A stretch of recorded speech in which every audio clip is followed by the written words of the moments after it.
Senator Tulfo. Thank you, Mr. Chair. For PICAB, kay Engineer Dakay, alam nyo, Engineer Dakay, kung gugustuhin, may pamamaraan. It says in Section 29, Republic Act number 4566, pwede po kayo mag-imbestiga at gumawa po ng aksyon, suspension, revocation of license, kung meron po mga report. Tama po? Yes, Your Honor. Alright. So, nasa inyong kamay kung pwede nyong i-revoke. Hindi po ba kayo nag-iimbestiga na maaring yung ilang mga tao ninyo ay naareglo at nababayaran kaya bigay na lang na lisensya? Take the case po dito sa Diskaya. 3 na po ang kumpanya, isa lang may-ari. Pag na blacklisted, apply. So, ibig sabihin po ba, kung may kumpanya ako, mabablacklist, gagamit lang ako ng ibang pangalan, mag-a-apply ako, pwede na naman. And then I can apply again, same project or same agency, kahit na na-blacklist ako ng DPWH. Ganun po ba? You tell me. No, Your Honor. PICAB is also a quasi-judicial body. And we do a lot of investigations, and we also resolve a lot of cases. Investigation siguro sa mga maliliit, pero kung mga malalaki na kagaya nito, wala ho kami naririnig.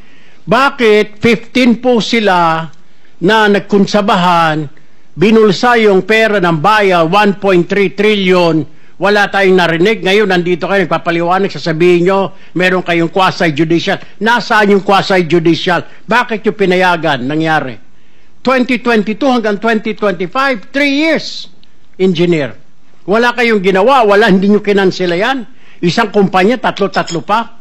Yung isang may-ari. Wala kayong ginawa. Ngayon, pinapakita yung sa amin dito na meron kayong ganito, meron kayong nasaan yun sinasabi mo? 3 years.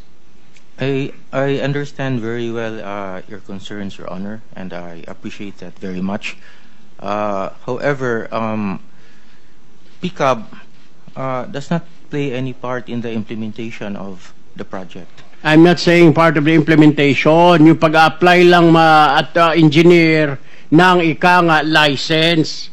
Kasi pag na-blacklist yung... Ganun naman ho, hindi nyo ba alam na ganun ang kalakaran ngayon? Or you don't have any idea na pag na-blacklist itong kumpanya na ito, gagamit ng ibang kumpanya o magbubukas ng ibang kumpanya? Alam nyo ba yun? Hindi.